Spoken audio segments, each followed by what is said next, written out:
Communicating in organizations. Boy, it has its own range of specific challenges, including things like culture and performance and productivity, relationships, politics, creativity, innovation, initiative, decision making. Just a huge range of different kinds of things. Because communication is such a complex dynamic, each person added to the communication loop tends to complicate the process just a little bit and has the potential to muddle our understanding.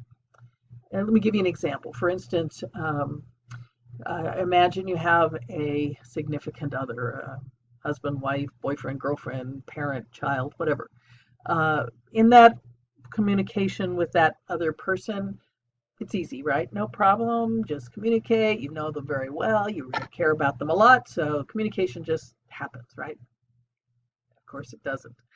It doesn't for any of us. The fact is that communication is hard. It takes really hard work in order to do it. And that's true even if you care about somebody and even if you're talking to just one person that you know very well. Imagine now in an organization where you have tens or hundreds or thousands of people to communicate with, all of very different backgrounds, very different perspectives, who see things just a little bit different, each one of them.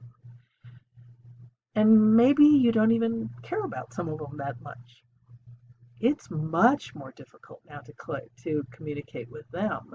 In fact, the difficulty multiplies exponentially. That's how tough it is.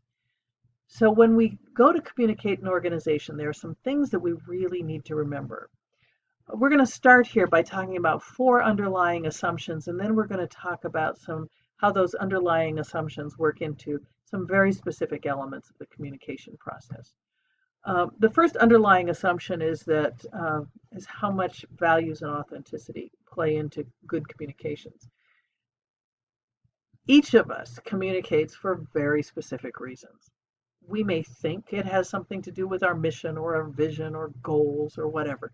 But the fact is that when each of us, leaders, managers, line employees, we communicate from a place that comes from our own internal value system. The reason why we choose to communicate is because it's meaningful in some way to us. In order for our communications to be real and transparent and effective and efficient and compelling, those values have to be open. We have to be able to communicate how our values, our own specific values, play into our communications. And we have to be honest about those values with ourselves and with others. So really being transparent about our value system and how they play into what we're communicating becomes really important. Another underlying assumption that is really important in the communication process is the why. Why are we communicating? We used to live in a world where you just communicated, you told people what to do, and they did it. Well, that's not true today, and it hasn't been true for a long time, actually. People want to know why. If you want them to do something, if you want them to take action, they want to know why. What is it that is important about it? Why today instead of yesterday? Why tomorrow instead of today? Whatever. They want to know why. And it's also important to talk about the when. Why is it important today and not yesterday? Talk about the when. When do you need it? When do you want me to act? When am I supposed to do? What is the when that's involved and how does when fit into your communications? And the last underlying assumption here is about the connection.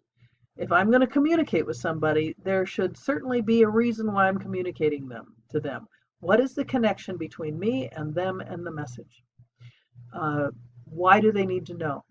What is it about it that is important to them? If I'm communicating in the realm of a large picture item where we're talking about the organization as a whole, how does it connect to the smaller area in which the employee works if that's who I'm communicating with? So make sure that you and the message connect with the person to whom you're speaking.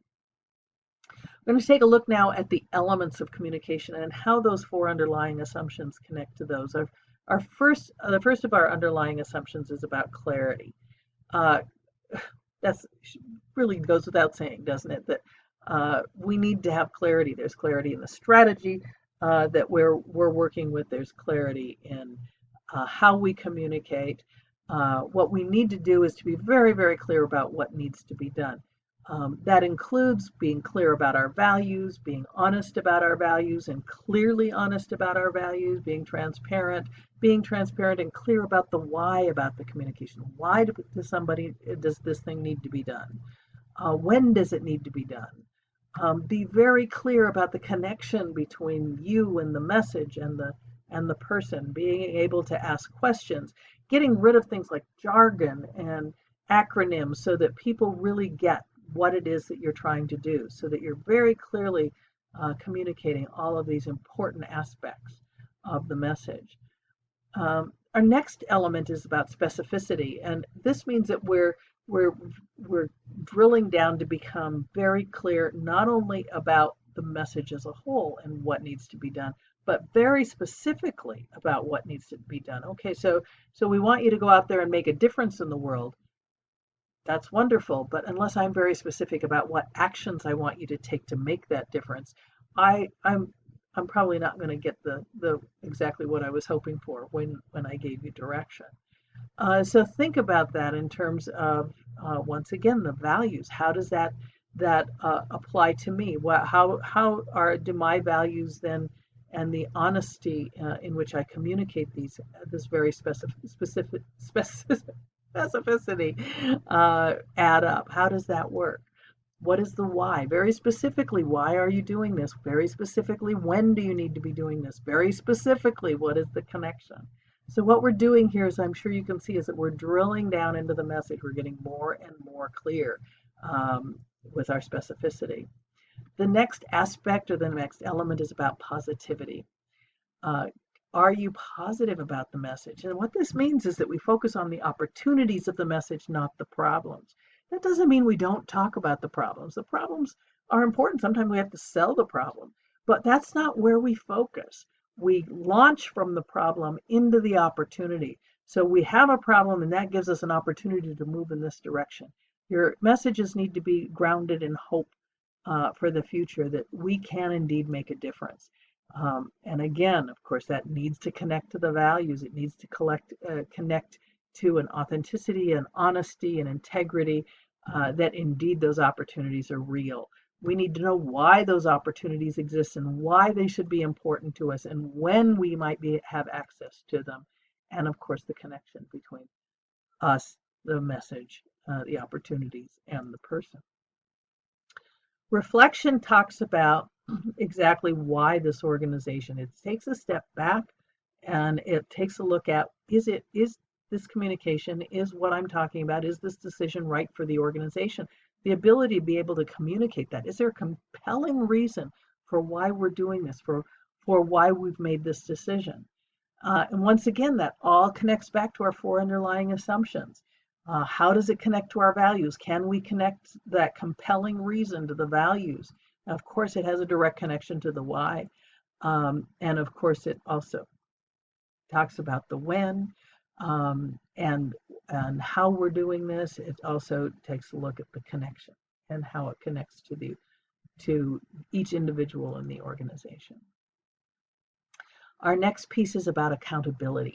And the accountability is related very specifically to taking responsibility for the actual communication. I worked in corporate communications for a long time, and Wells Fargo, and as head of internal communications for them.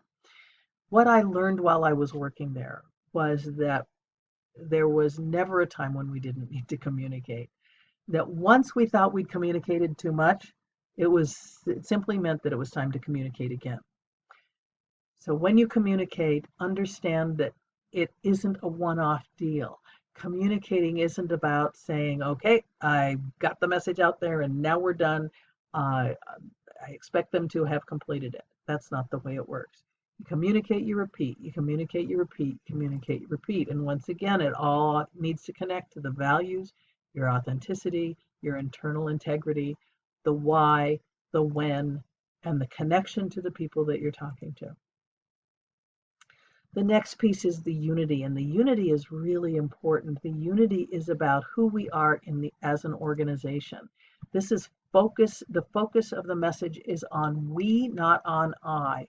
So when I communicate, well, even though I'm coming from my own value set, it's my own value set as it aligns with the organization. And it's all about how we're in this together, what we're going to do, how we're going to accomplish whatever it is that we have to accomplish. And in order to do that, we have to know who we are. Who are we as an organization? What do we stand for? So how do my values then connect to your values, to the organization's values? Are we aligned? So that then we can talk about how we are in this together. And of course, those values and authenticity, that also connects to the why. It also connects to the when we're going to do this and when it becomes important to do this. And of course, it connects to the individual and how the individual connects back to the organization. So then the last piece that we're going to take a look at here is how all of this works into one-way or two-way communication. And we know that inside an organization, it goes both ways. Sometimes one way is more important, sometimes two-way is more important. We use one-way communication in terms of memos and videos and emails and all kinds of things like that. The one-way communication takes less time. It's real easy. You put it out there, it gets done. The disadvantage of the one-way communication is that sometimes it leads to inaccurate outcomes because you don't get feedback. You don't get anybody saying, "Hey, wait a minute, that's not the way it's going to work out. It doesn't work. And so you may make stupid decisions." It also leads to feelings of frustration on the part of the people who know that there's something wrong with this message, that this isn't going to work. So that could be difficult. At the same time, there are very appropriate times for one-way communication. Imagine, for instance, that you've got some kind of an emergency. There's been a bomb threat in the building. You're going to do a one-way communication, comes over the loudspeaker in the building and says, "Get out of there, go move." You're not going to sit down and have a discussion about it. One way of communication is absolutely the most appropriate way to do that. Two-way communication creates more clarity. There's more satisfaction. You have a chance to give and take. You have a chance to ask questions, all different kinds of things. Disadvantage, of course, it can take longer. So you have to be able to have time with it, but boy, can it pay off when you really use it well. There are two areas of skills that really are important when we're talking about two-way communication because it can really add to your corporate communications, your internal communications, so that they really help. Inquiry and advocacy. Advocacy refers to the stating of your own point of view, taking a position, knowing what you're talking about, being able to express a judgment, recommending an action, doing all of those kinds of things. So it's your taking a stance. Inquiry comes from a very genuine state of curiosity. This is not about rhetorical questions or leading questions where you're trying to get somebody to say what you want them to say. It's about a genuine curiosity, finding out what they want to do, who they are, and what they feel. What we're going to do now is that I'm going to turn this back over to you. I'm going to ask you to go back to Blackboard. The remainder of the section looks very closely at two-way communication and the delicate balance between inquiry and advocacy. So go back to Blackboard and begin to explore those concepts now.